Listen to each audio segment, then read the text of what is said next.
As the thumbnail says, no, I don't think Paradox games are much more quote unquote deeper or more complex than Civ games. I see Civ games gets compared to Paradox games quite a lot of time and even bashed a decent amount of time here in internet for not being a complex or deep game. Like they somehow see Civ as having a good UI and having a simple game mechanics, and they think that the game is trash compared to what Paradox offers.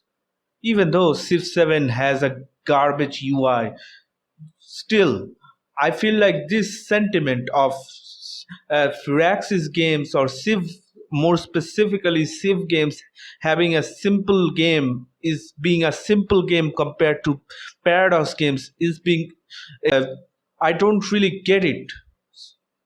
I often see that Civ games being compared to Paradox games at a lot of time that I don't get it in the comparison. Civilization is not really a grand strategy. It's a classic 4x title. The job of this game is to have a gameplay loop that expands those 4x, like explore, expand, exploit, and exterminate. And it should be viewed as in light as opposed to a historical strategy games. And frankly, Civilization is a very good 4x game, depending on what you're looking for. I'm mainly talking about Civ 4 because I truly believe Civ 4 is by far the best game in the franchise, and Civ 5 and Civ 6 are mediocre, in my opinion. Civ overall, I do believe that the Civ franchise is a very good franchise, and Civ is a very good 4x game. Depends on what you're looking for. And here are some of the things that Civilization does better than Paradox games, such as the Civ games generally is much more balanced. It relatively starts with each player on a relatively equal footing as opposed to a grander narrative or historical context.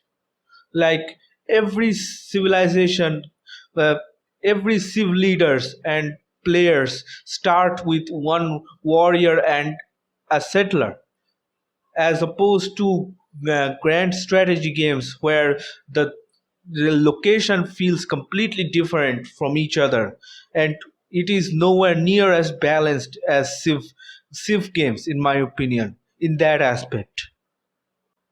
In civ games, each one starts with a equal footing relatively compared to other leaders. So there is less complaining about specific nations like France in EU4. Like if the France in Europa Universalis 4 is very much overpowered. You won't get such overpowered civ leaders in any civilization game. I'm not saying that the Civ games is perfectly balanced, and in Civ 5 and Civ 6 there are certainly some overpowered Civ leaders, but it is nowhere near at the level of what is shown in Paradox games, where certain uh, countries have so much overpoweredness over others that it's insane. I also think that the exploration aspect is also much better in Civ games. Like exploring in Paradox games doesn't hold any real sense of discovery, since we already know where America, Africa, or India really were in the historical context. And since each civilization game, whenever you start, generates a new world each time, it is really fun to explore around you and discover a truly new world. The tech system is also more interesting and offer a real choices in what to prioritize in Civ games. Most tech system in Paradox games are pretty lame. The big exception is the Hearts of Iron series, which does forces you to make a real trade-offs in what you focus on at the expense of other areas.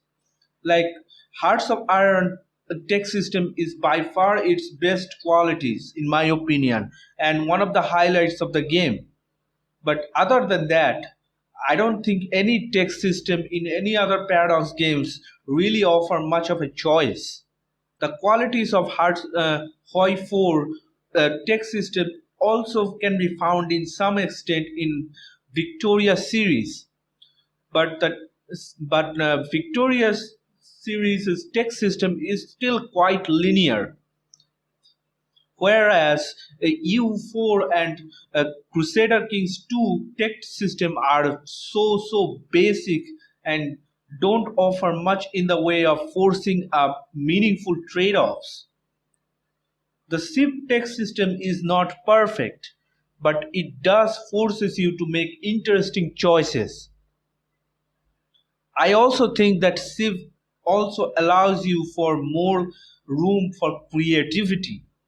This is partly due to the random world aspect, where each time you open up a new game, a new world is generated, making the game fresh all the time. And partly due to the longer timeline, you can guide the civilization from its very beginning to all the way to the future. And partly due to the fact that you aren't forced into a certain situation by historical context like other Paradox games. So I truly believe that Civ allows for much more open-ended creativity, which Paradox does not have the luxury because you are bound by the historical context of each of the countries. Like in EU4, if you play for Castile or Portugal, you have to play in certain ways. You can do everything. On the matter of exploit component, exploiting resources feels a bit more meaningful in Civ games than in most Paradox games. Again, the only possible exception will be the Victoria series. The economy aspect of most Paradox games other than Vic series is just trying to get better and better through income production and trade modifiers via events, decisions, ideas, etc. But in Civ games, you actually have to improve the resources and make decisions about where you have to settle your cities based on the resources you need. So there is a bit more involved process in Civ games in exploiting the resources compared to most of the Paradox games other than Victoria series. So overall, I would say that the Civ is a much better than Paradox games if you want to create your own civilization in an unknown world and guide it from its infancy to its eventual primacy or defeat. Paradox games are of course better at providing you with a nation in a specific historical starting context and allowing you to create an interesting alternative history. Ultimately, although there are big overlaps in the player base between the two franchises, I really don't view them as comparable. Civilization is not a history game. It is more of a fantasy 4X that happens to have a historical nations and leaders as a template. It is nice to go back to Civ games and explore a new world that I haven't seen before 1,000 times. This does not happen in Paradox games. I know there are random world aspects in uh, Europa Universalis 4, but it is not the intended way you play the game. And most of the random worlds are pretty boring in Paradox games, in my opinion. That doesn't mean that everyone have to like the Civilization games or everyone have to like the franchise. But I would caution the people to take a step back and think about the context of what the game's trying to do, what each game's trying to do, instead of simply writing Civ off as a simple or boring game. Civilization franchise is trying to do something very different from Paradox games, and quite frankly, it does it very well. Civilization is like playing a game of chess, a complicated chess game. Starting is pretty balanced compared to other strategy games, and you make moves with the intention of achieving a specific victory. That is why civilization games has a victory condition, because the main goal of the game is to simply try to win. You can learn strategies to make yourself better, whereas in paradox games is like playing an instrument rather than a game. It is a much more free form, and success in paradox games is very much loosely defined because it does not have any victory condition, and the game doesn't have any end point.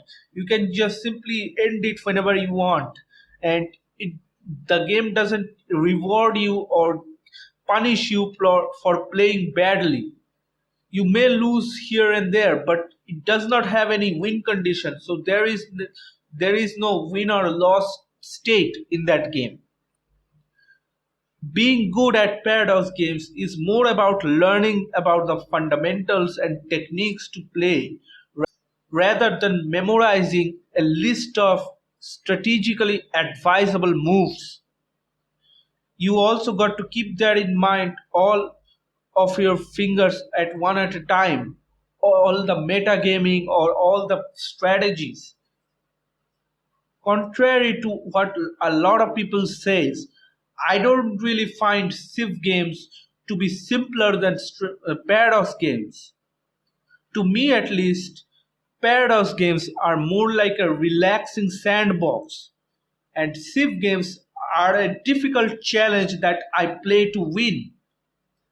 These are two very different experiences. Since there is a victory condition and you are actively trying to compete with other leaders in Civ games, from the very beginning, you are in a mindset to compete with uh, other leaders in a Civ game. So the mindset is completely different from compared to Paradox games, where there is no win condition and you don't have to compete with other nations. You can just play it on your own pace. It is especially in the but in Civ games, if you don't play well, in especially in higher difficulties, you will get severely punished and you will fall behind and lose the game pretty quickly.